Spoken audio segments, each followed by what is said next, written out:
Hello math learners, Hassan here. Let's delve into solving one-step inequalities in this video.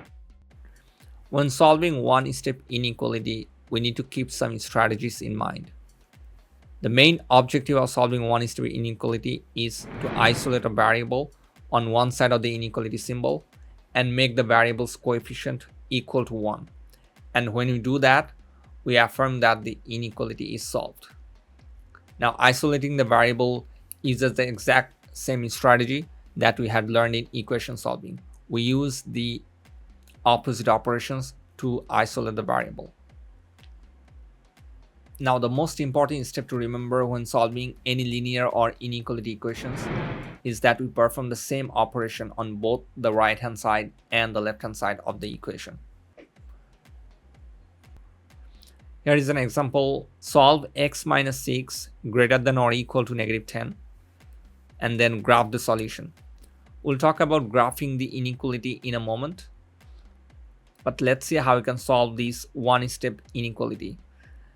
Since we need to remove this 6 from the left side, we simply use the addition property of equality. So we add 6 on both sides. Adding 6 on both sides gives x greater than or equal to negative 4. So our solution is x greater than or equal to negative 4. Now let's see how we can graph this solution. The graph of an inequality shows the solution set of the inequality on a number line. We basically use number line to represent the graphing of the inequality. So here are two steps to draw inequality on a number line. Step number 1 is we mark the value on a number line. We use an open circle if the number is not a solution, and we use a closed circle if the number is in a solution. So if we have a greater than or less than symbol, we use an open circle. If we have a greater than or equal to or less than or equal to, we use a closed circle. Step number 2 is we draw an arrow to the left or right, showing that the graph continues in that direction. The values greater than or equal to point to the right of the number line. The values less than or equal to point to the left of the number line. Now let's see how this is applicable over here. Earlier we found that the solution is x greater than or equal to negative 4. Remember, if there is no equal sign, we just make the circle open. Now we make the circle closed. Now that this value is greater than or equal to, we point to the right of the number line. All these values on the number line will fit into this inequality. This is how we draw the linear inequality solution on the number line. Now we'll talk about how inequality sign can be reversed. There are two scenarios where inequality sign is reversed. Number 1, if we multiply both sides by a negative number, or if we divide both sides by a negative number. If we look at this equation over here, we have 5 greater than 1, which is a true statement. But if we multiply both sides by negative 1, we get negative 5 greater than negative 1. Now this statement is false. Remember, negative 5 is not larger or negative 5 is not greater than negative 1. So this is a false statement. So the correct statement is negative 5 less than negative 1. So you can see that by multiplying both sides by negative 1, we are basically reversing the inequality sign. So we have negative 5 less than negative 1. This is a true statement. The second reason is when you swap the left and right hand sides, the inequality sign is also reversed. Let's look at this example again. 5 greater than 1. This is a true statement. Now if you swap the sides, we have 1 and 5. So 1 greater than 5 cannot be true. It needs to be 1 less than 5. So you can see that by swapping the sides, we are also swapping the inequality symbol. Keeping these two strategies in mind, we'll see how this can be applied in the practice problems. Now let's try to solve these two problems over here.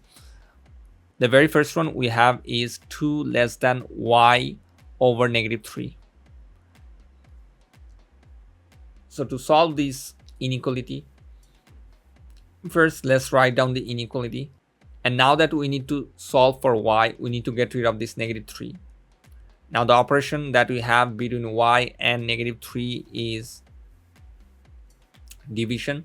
So we need to use multiplication operation. So we multiply each side by -3. Now, because we are multiplying by -3, so we need to reverse the inequality symbol. This is one of the conditions for reversing the inequality sign. Now we have -6 greater than y. Now the standard form for writing the inequality expression is to keep the variable on the left side. Now we can swap the sides and we have y less than -6. The way we can graph is we make an open circle on -6 and draw the arrow all the way to the left, because this is a less than symbol over here. This is how we solve this inequality. Now let's look at the second one. We have -7y less than or equal to -35. Now we need to get rid of this -7 from the left side. We divide both sides by -7. Dividing both sides by -7, we get y greater than or equal to. Remember, again, we are dividing by a negative number, so the inequality sign will be reversed. So we have y greater than or equal to 5. Now to draw this on a number line, we put a closed circle on 5 and draw the arrow all the way to the right. This is how we graph this solution. Okay, let's see how we can solve these problems. It says solve each inequality and graph its solution. So the first one that we have here is -1 greater than or equal to 2 minus n. Now the strategies that we had learned to isolate the variable in the equation can be used here as well. Now we just need to keep two things in mind about the reversal of this inequality sign. One is when we multiply or divide by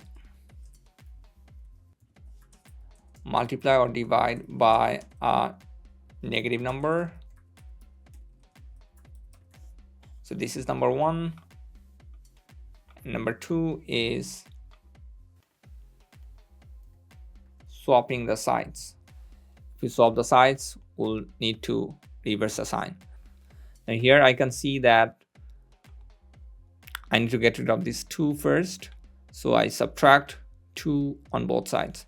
So if you subtract 2 on both sides, I get -1 minus 2, that is -3, greater than or equal to -n. Now, isolating a variable means we need to keep its coefficient 1. So in this case, since it's -1, I need to divide by -1 on both sides. Since we are dividing both sides by -1, we need to reverse the inequality sign. So -3 over -1, that is 3. Instead of greater than or equal to, now I would have less than or equal to, and this is n. Now to understand the inequality expression, we always keep the variable on the left side. So 3 less than or equal to n. If we reverse it, we have n. Now we are swapping the sides, so that would be reversing again. So we have n greater than or equal to 3.